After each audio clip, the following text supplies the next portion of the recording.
Assalamualaikum warahmatullahi wabarakatuh. Waalaikumsalam. Saya Iwan Nugroho, calon guru penggerak angkatan 10 dari SD Negeri 3 Besak, Kecamatan Sukabumi, Kabupaten Purworejo, Provinsi Jawa Tengah. Pada kesempatan kali ini saya akan mengadakan diskusi wawancara kepada pimpinan sekolah dari SD Negeri 2 Jendi, yaitu Bapak Darmaji, yang pada kesempatan kali ini akan kita adakan diskusi terkait dengan kepemimpinan sekolah, yaitu bagaimana beliau mengidentifikasi kasus-kasus yang berkaitan dengan dilema etika. Selamat pagi Pak Darmaji. Selamat pagi Pak Iwan. Gimana kabarnya hari ini? Alhamdulillah sehat Pak Darmaji. Sama sehat, alhamdulillah. Alhamdulillah. Sebelumnya mohon izin ya Pak, ini saya akan mengadakan wawancara diskusi terkait dengan pimpinan atau kepala sekolah di SD Negeri 2 Jendi, yaitu kaitannya dengan mengidentifikasi kasus-kasus yang merupakan dilema etika ataupun kejutan moral. Dari diskusi nanti mungkin Pak Darmaji tidak keberatan ya? Siap. Saya iya, untuk kita adakan diskusi pada kesempatan pagi hari ini. Baik Bapak, yang pertama yang ingin saya tanyakan, selama ini bagaimana Pak Darmaji dapat mengidentifikasi kasus-kasus yang merupakan dilema etika ataupun kejutan moral?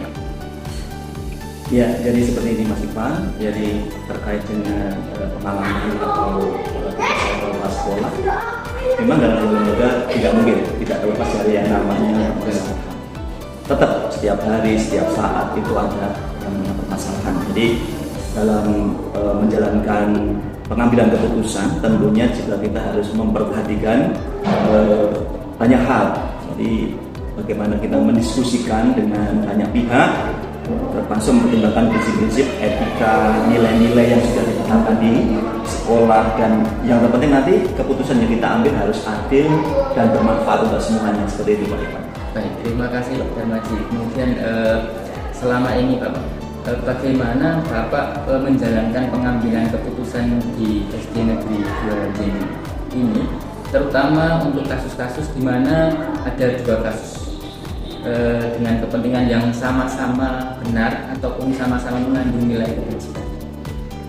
Iya, jadi gini Pak Ivan ya. Jadi memang benar. Jadi salah satu tugas terberat saya atau mungkin kami Pak sekolah semuanya ya, itu memang dalam pengambilan keputusan yang terkait dengan nilai-nilai kebajikan, dengan etika moral. Jadi yang pertama nanti harus kita lakukan terlebih dahulu mengidentifikasi masalah penting seperti itu. Jadi bagaimana masalah itu terjadi, siapa yang terlibat dalam masalah-masalah tersebut, dan nanti dampaknya efeknya seperti apa. Kita tidak serta-merta itu langsung menggunakan peraturan yang ada, tapi tetap kita juga menggunakan nilai-nilai dari moral, nilai-nilai kebajikan yang tentunya nanti dalam penyelesaian masalah tidak akan menimbulkan masalah berikutnya. Seperti itu. Terima kasih Pak.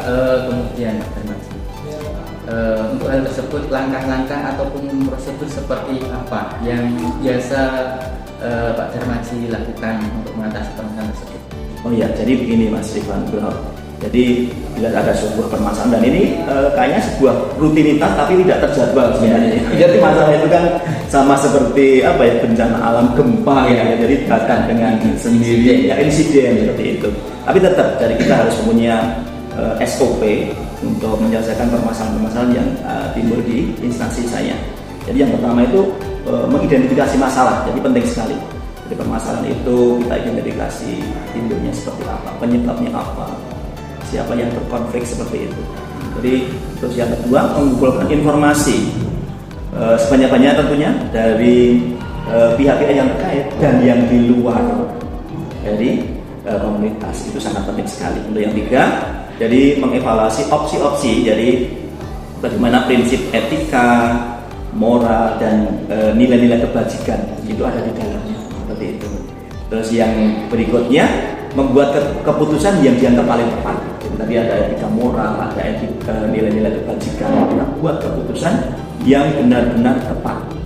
Ya. Terus untuk berikutnya.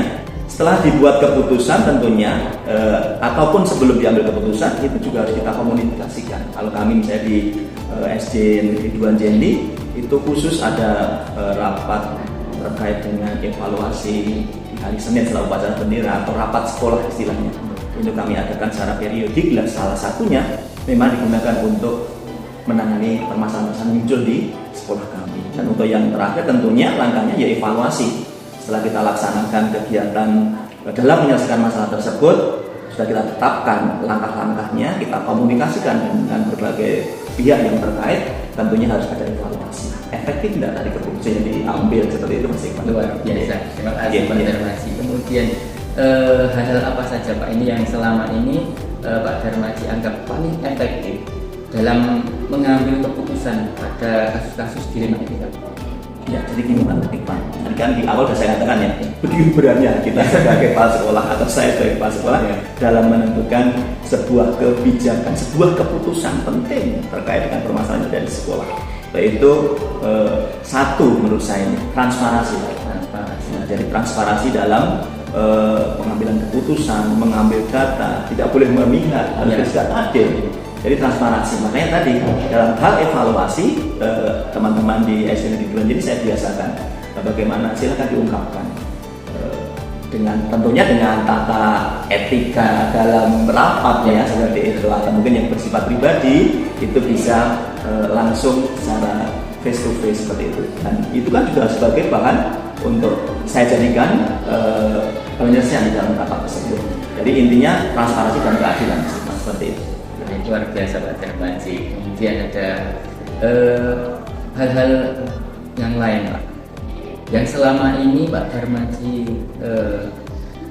anggap merupakan sebuah tantangan di dalam pengambilan keputusan pada kasus-kasus dilema etika yang jadi tantangan penting. Ini jadi kita pas sekolah bahkan semuanya maksudnya manusia ya, manusia itu kan punya perasaan. Nah itu perasaan kita itu salah satu perasaan dasar adalah belas kasihan. Iya, sama kan, dengan sama. Jadi perasaan dasar manusia itu belas kasihan.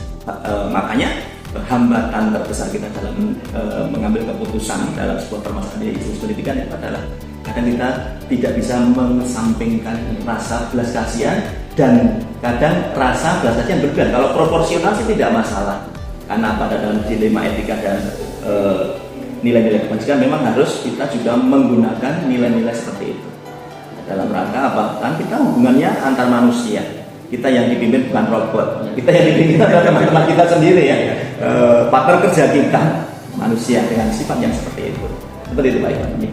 Baik, terima kasih Pak Darmaji. Kemudian Pak, apakah Pak Darmaji selama memiliki dalam masa kepemimpinan memiliki sebuah katakanlah ataupun jadwal tertentu dalam sebuah penyelesaian kasus dilema etika Pak? Apakah penjenengan langsung menyelesaikan di tempat saat itu juga atau memiliki sebuah jadwal untuk menyelesaikan? Bentuk kemudian prosedur seperti apa yang mungkin penjenengan gunakan? Iya, jadi gini Pak, terkait dengan tugas saya selaku kepala sekolah, memang secara administrasi itu kita harus menjadwalkan yang namanya penyelesaian kasus. Itu ada jadwalnya khusus, tetapi kan kita tidak tahu kasus itu akan datang kapan.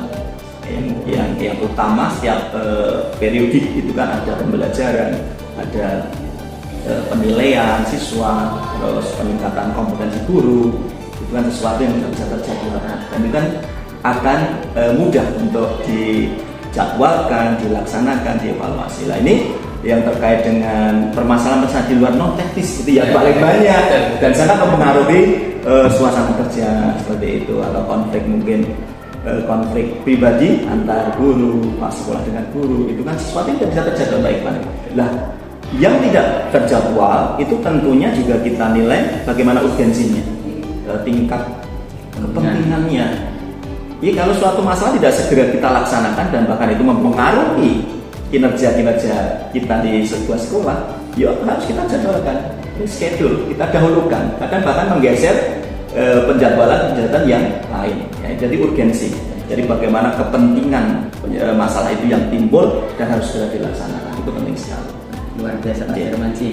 Kemudian Pak, adakah seseorang atau faktor-faktor yang selama ini mempermudah atau membantu penjenengan Pak dalam mengambil sebuah keputusan dari kasus-kasus di Madura tersebut? Ini tadi saya katakan kita di sebuah institusi sekolah itu adalah komunitas. Ya. Saya menganggap teman-teman itu adalah mitra kerja kita. Jadi kalau ada sebuah permasalahan, tentunya kita akan bersama-sama memberikan solusi, transparansi dalam mengambil keputusan dari yang seperti saya sampaikan. Dan di sini tidak hanya kita di komunitas di sekolah, kita juga punya komunitas juga nih, komunitas K3S. Ya. Setiap kita ketemu di periode tertentu 1 bulan sekali, tentunya kan juga ada banyak permasalahan yang dihadapi sekolah-sekolah. Itu juga kesempatan untuk kita selaku kepala sekolah memberikan atau istilahnya curhat ya, saya curhat. Bagaimana ini kalau ada masalah seperti apa, pengambilan keputusan seperti apa. Nah untuk berikutnya juga kita harus banyak literatur Mas Iqbal. Ya itu benar. Jadi di era keterbukaan data seperti ini ya, jadi ada YouTube, ada semuanya kayaknya bisa kita cari. Jadi literatur baik yang tertulis maupun digital itu sangat membantu kita. Sebagai dasar tadi, bagaimana kita mengambil keputusan yang dari dijalankan di depan itu bisa tepat sasaran dan efektif gitu. Terima kasih Pak Darmaji. Ini ada satu lagi Pak, pertanyaan dari saya. Dari semua hal yang telah kita bincangkan, saya sampaikan, pembelajaran apa yang Bapak peroleh dari perbincangan kita pada kesempatan hari ini Pak, pengalaman penjenengan untuk mengambil keputusan di Madura, mungkin ada pesan-pesan tersendiri terkait dengan kasus-kasus tersebut ya, disampaikan kepada para pemirsa. Oh iya, jadi ini Mas Iqbal, tadi seperti yang di awal kita sampaikan, aduh banget ya, semangat. Jadi memang tadi saya sampaikan keterbukaan itu penting, keterbukaan, transparansi, terus koneksi ya, membuat jejaring komunitas itu sangat penting sekali. Jadi keterbukaan, transparansi, bersikap adil dan membuat jaringan koneksi tidak hanya di dalam komunitas kita kecil di sekolah, tetapi ya antar sekolah. Bahkan tidak menutup kemungkinan jenjangnya beda. Jadi SD, SMP, SMA, TK itu kan kadang mempunyai permasalahan dan kadang kita sharekan ya komunitas-komunitas. Contohnya di PMN itu kan juga ada yang praktik baik seperti itu. Nah itu adalah salah satu pembelajaran yang saya dapatkan dari yang tadi panjenengan katakan ya, apa itu, beri pertanyaan kepada saya selaku kepala sekolah yang saat ini, terutama pas kelas muda ya Mas.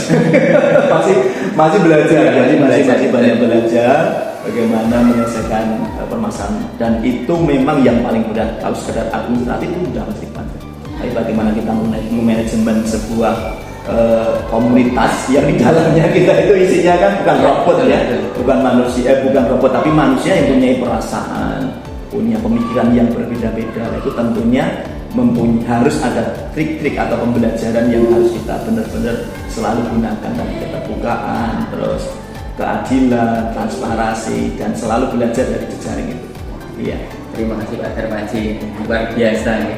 Saya justru mendapatkan banyak hal terkait dengan bagaimana cara mengambil keputusan, kemudian hal yang harus dipertimbangkan ketika kasus-kasus itu muncul di hadapan kita sebagai seorang pemimpin dalam sebuah unit kerja seperti itu.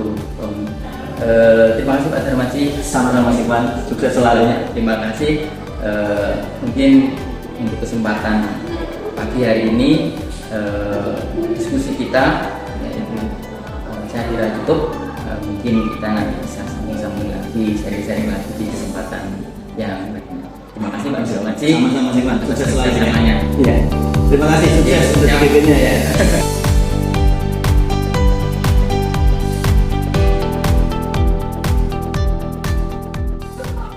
Baik, untuk video yang kedua ini adalah wawancara dengan kepala sekolah dari SD di Nambangan, sudah terkait dengan mengidentifikasi kasus-kasus yang merupakan dilema etika atau rujukan moral.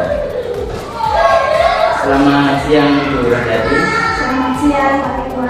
Apa kabar?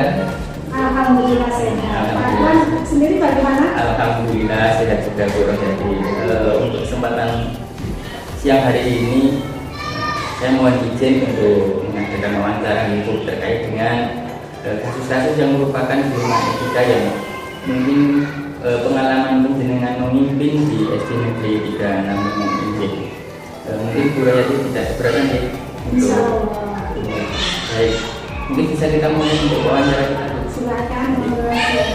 Baik, ini Bu Royati untuk yang pertama. Selama ini bagaimana penjenengan dapat mengidentifikasi terkait dengan kasus-kasus yang merupakan dilema etika ataupun tujuan moral selama berkembang belajar di SD dan Nambangan terkini.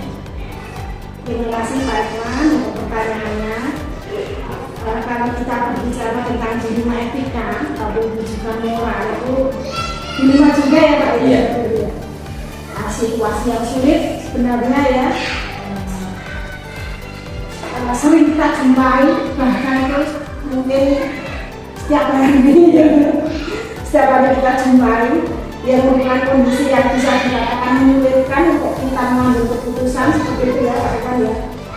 Yaitu munculnya sebuah masalah yang menawarkan dua kemungkinan ya, Pak Irwan, di mana kedua-duanya itu sudah diterima seperti itu kalau kita rasakan ya Pak Irwan ya.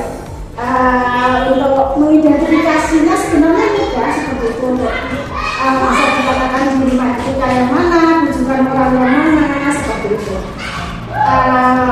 Jadi sesuatu dikatakan dilema etika jika kita itu harus menentukan pilihan secara moral. Keduanya itu benar, akan tetapi bertentangan dalam pengambilan keputusan seperti itu ya Pak Irwan. Seperti itu. Kalau tujuan moral juga sulit juga ya, kita harus menentukan keputusan antara benar dan salah. Itu sangat posisi yang sangat sulit Pak Irwan seperti itu. Terima kasih. Baik, terima kasih. Kemudian selama ini bagaimana penjenengan menjalankan pengambilan keputusan di SD Negeri 3 Nambangan tentunya, terutama untuk kasus-kasus di mana yang kedua kepentingan tersebut itu sama-sama benar ataupun sama-sama mengandung nilai kebaikan. Seperti Pak Irwan, sebelum mengambil keputusan, tentunya saya mengidentifikasi masalah tersebut. Siapa saja yang pihak-pihak mana yang akan dilibatkan, seperti itu. Lalu mengumpulkan fakta-fakta yang ada, seperti itu. Saya biasanya mengajak beberapa orang tim dulu tentunya Pak Irwan seperti itu. Kemungkinan bisa meluas sampai ke komite sekolah kalau permasalahannya memang harus sampai ke komite sekolah ataupun sampai ke pengawas juga kalau memang itu perlu penerbitan ilmu seperti itu.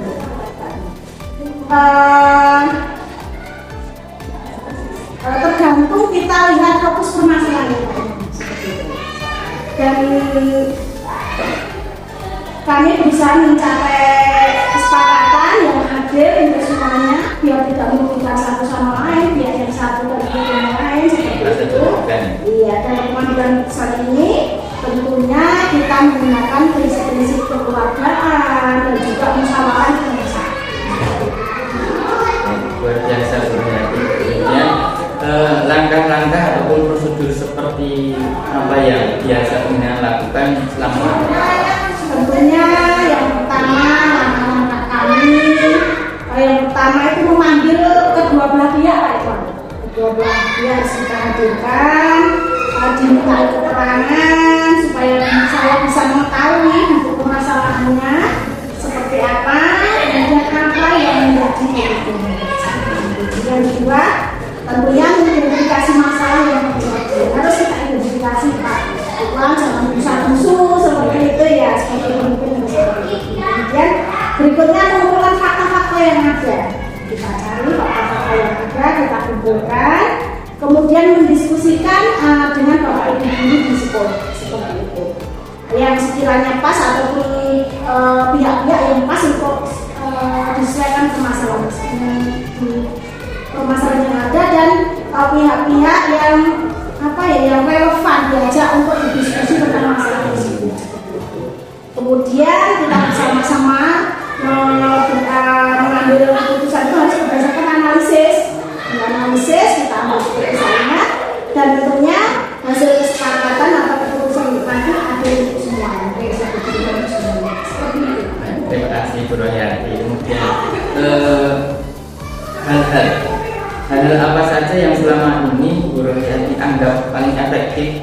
dalam pengambilan keputusan pada kasus-kasus di 5 etika tersebut? Terima kasih Pak Iwan. Yang paling efektif dalam mengambil keputusan pada kasus di 5 etika yaitu tentunya melibatkan semua pihak dalam mengambil keputusan. Jangan sendiri Pak Iwan, ya. Kita musyawarah bersama dengan bapak ibu guru, dengan warga sekolah, seperti itu.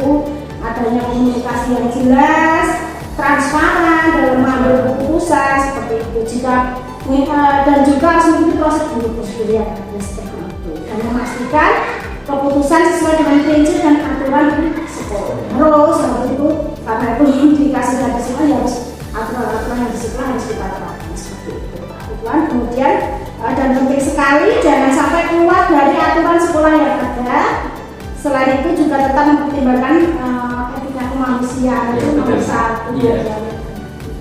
Terima kasih luar biasa Bu Rohayati. Kemudian hal-hal apa saja yang selama ini yang merupakan tantangan dalam pengambilan sebuah keputusan pada kasus-kasus di 5 etika?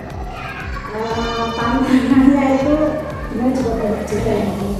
Tantangannya dalam mengambil keputusan kalau kita mengambil etika ya.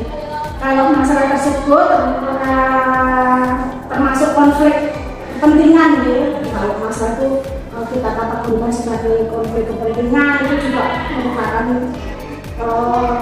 tantangan atau hambatan gitu. Kemudian mungkin sampai ada tekanan-tekanan dari pihak luar juga Pak Iwan, ada sampai merambah sampai keluar. Kadang-kadang sulit juga kita memutuskan keputusan yang bisa diterima oleh kedua belah pihak Pak Iwan. Kadang yang sulit itu paling sulit. Satunya mau menerima, satunya belum itu. Seperti itu Pak Iwan. Terima kasih. Kemudian Bu Rohayati, apakah Bu Rohayati memiliki sebuah jadwal khusus di dalam menyelesaikan kasus di 5 etika? Apakah penjenengan langsung menyelesaikan di tempat saat itu juga, ataupun memiliki sebuah jadwal untuk menyelesaikannya? Kemudian bentuk serta prosedur seperti apa jika itu ada yang penjenengan jalankan? Sebenarnya tidak ada tata kelola waktu tersendiri, sudah ada jadwal sudah tidak ada. Tetap dalam menyelesaikan kasus itu yang termasuk di 5 etika atau yang lainnya, tidak hanya di 5 etika saja. Biasanya ya langsung diselesaikan saja seperti itu, mengajak musyawarah dengan bapak ibu guru dalam menyelesaikan dan memastikan langkah-langkah yang diambil itu ya juga berhati-hati, tidak berusaha-usaha tidak menyusun ya sekiranya nanti bisa diterima kedua belah pihak seperti itu. Intinya ketika itu kasus itu nanti bisa cepat terselesaikan, nanti juga lingkungan sekolah akan lebih kondusif dengan secepatnya seperti itu. Baik, terima kasih. Kemudian Bu Rohayati, adakah yang seseorang ataupun faktor-faktor yang selama ini mempermudah penjenengan atau membantu penjenengan dalam mengambil sebuah keputusan dalam kasus-kasus tersebut? Tentunya dukungan tim yang kompak, seperti itu bapak ibu guru yang kompak, pihak-pihak yang terkait juga, dukungan keterlibatan semua warga sekolah memudahkan proses pengambilan keputusan seperti itu. Seperti itu Pak Iwan, yang utama itu warga sekolah itu nomor 1. Jadi semua tetap merupakan faktor pendukung. Iya, itu yang nomor 1. Terima kasih. Kemudian ini yang terakhir, dari semua hal yang telah disampaikan, pembelajaran apa yang penjenengan dapat atau penjenengan petik dari pengalaman penjenengan untuk mengambil keputusan di 5 etika? Pembelajaran yang bisa saya petik untuk diri saya sendiri, mungkin juga bisa untuk orang lain juga ya Pak Iwan itu ya, adalah saya belajar tentang keterbukaan. Satu, keterbukaan, kemudian komunikasi sangat penting dalam pengambilan keputusan Pak Iwan, jangan hanya satu pihak, harus semuanya terlibat. Kemudian pembelajaran juga ya, mempertimbangkan semua aspek dan dampak dari keputusan yang kita ambil, itu harus diperhatikan seperti itu. Dan tentunya prinsip kemanusiaan nomor 1 itu Pak Iwan. Baik, terima kasih Bu Rohayati. Saya kira untuk perbincangan dan diskusi kita kali ini mungkin saya rasa cukup, dan saya terima kasih sekali atas waktu penjenengan yang sudah bersedia untuk berbincang-bincang meluangkan waktu pagi hari ataupun jam siang hari ini, dan semoga SD Tiga Nambangan menjadi SD yang kondusif, luar biasa, pimpinan penjenengan selaku pimpinan yang dimana ketika mengatasi kasus-kasus itu banyak sekali yang harus dipertimbangkan. Itu menjadi sebuah cara yang kondusif nanti dimana membuat suasana di SD Negeri Tiga Nambangan ini menjadi yang terima kasih Pak Iwan, doanya untuk kemajuan SD saya di Tiga Nambangan. Terima kasih. Saya juga mendoakan kepada Pak Iwan semoga kegiatan PGB-nya berjalan dengan lancar, Pak Iwan, lancar sampai selesai. Yang pertama jaga